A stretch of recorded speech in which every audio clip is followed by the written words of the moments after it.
Do you have a percentage breakdown of ETFs to invest in to have a diversified portfolio? So what this question is asking is, how do you set up your asset allocation? And what asset allocation means is how much of each type of stock or ETF that you have in place so that you can have a really diversified portfolio. Now, the cool thing about ETFs and the cool thing about index funds is that when you invest in index funds and you invest in ETFs, you're already getting really diversified just by investing in those funds. If you want extreme diversity, meaning maybe you want to add some international stocks, maybe you want to add some tech stocks, maybe you want to add some bonds if you're risk averse, then you got to figure out a couple of things first. First is, what is your risk tolerance? Meaning, if the market goes down, do you start to panic? Do you start to freak out every single time the market goes down? If that's the case, then maybe you want to add some bonds because they're less volatile, meaning they less frequently go up and down when the market has some of these corrections. Or are you willing to deal with that volatility so that you can have the highest returns? Well, maybe you want to have more stocks over time than bonds if you want the highest returns, because this is the thing to understand. Stocks outperform bonds historically over time significantly, but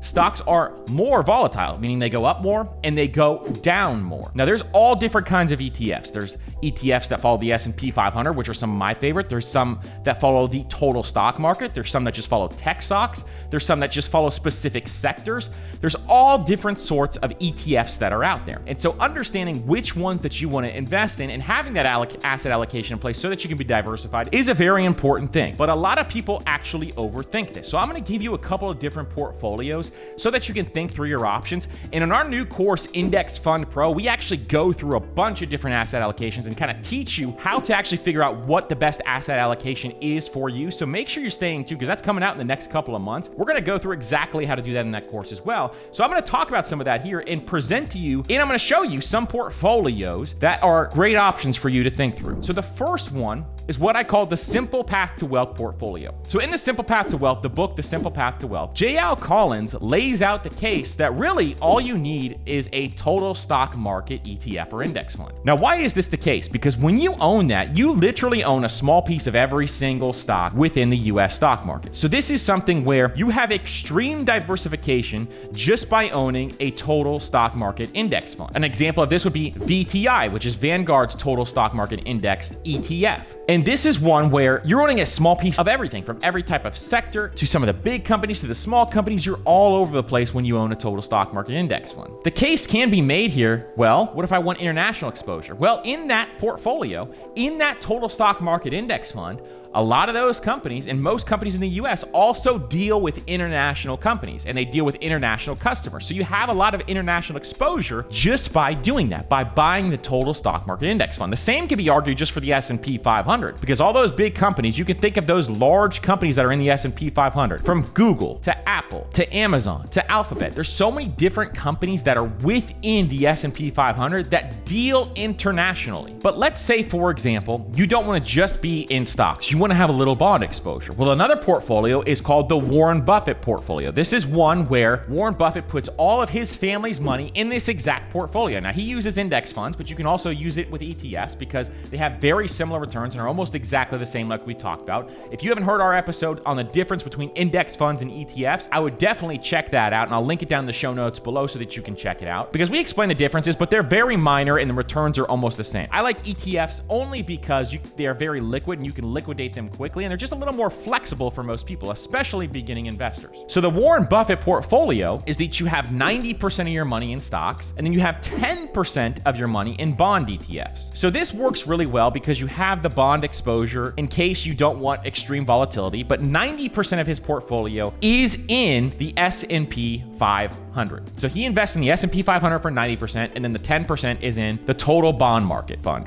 Now, this is a great portfolio as well, and this is one that I carried within my 401k for a very long time because it makes a lot of sense for most people, especially if you have a longer time horizon. And I will say this, if you're in your 20s or 30s and I was in your position, I would have the majority, if not all of my portfolio into stocks, because the fact is you have a very long time horizon, and allowing your money to compound over time is something that you definitely want to be doing. You can take on more risk because you have more time. The market going up and down doesn't really matter. But as you approach retirement age, or if you're going to retire early, then maybe you want to start adding bonds if that's something that's within your risk tolerance profile. For me, I'm going to have stocks forever. I'm not going to have much bonds in my portfolio, only because I've learned to tailor my emotions. I've trained my brain to not really worry about market fluctuations. So for me personally, I'm going to have a lot less bond exposure than the average person. But if you're risk averse and as you approach retirement, you want to start adding bonds into your portfolio for a number of reasons. But one of the main ones is so you have less volatility, meaning the market going up and down. So you could do something like a traditional portfolio, which is 70% stocks and 30% bonds. Now, these stocks can be broken out into, say, 50% US or the S&P 500, 20%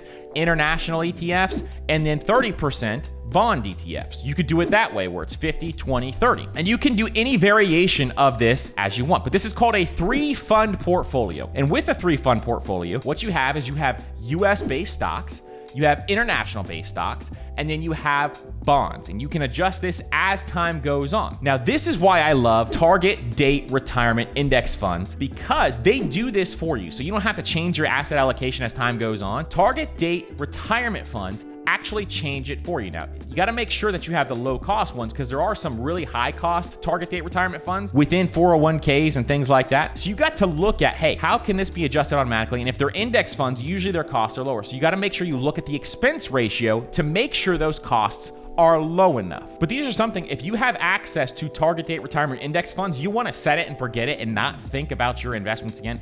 Those are absolutely amazing for that situation. And they do a 3-fund portfolio automatically for you. But if you want to do it yourself and you want to adjust it over time, you can look at a 3-fund portfolio, which is stocks, international stocks, and bonds. And then the last thing that you can consider is if you want to add more tech exposure, maybe you think that tech is the future, which most people do, then you can add funds like QQQ and all these other ones that are coming out now that have more tech stocks within their portfolio. And if you want to do it where you know that the S&P 500 has a ton of international exposure, but maybe you want to add more tech stocks, you can do something like that as well, where you have the S&P 500 ETF, you have a tech ETF, and then you have bonds in place as well. So you can kind of adjust your portfolio based on your risk tolerance, but you got to figure out what your risk tolerance is. Do I panic when the market goes down? Well, I need to add more bonds if that's the case. Or am I okay with getting higher returns, but the market moving up and down much faster? My portfolio may be losing 20 to 30% within a bear market. Am I okay with that? If I'm okay with that, then you can go ahead and have a lot more stocks if you want to, because you're going to have a higher return doing that. Now, obviously, always do your own research in doing this. So look at some of these portfolios, do your own research so that you can figure out what is best for your own personal situation. Thank you guys so much for watching this money Q&A video. If you guys have any questions or want to leave a question with me, hit me up on Instagram or TikTok at Master Money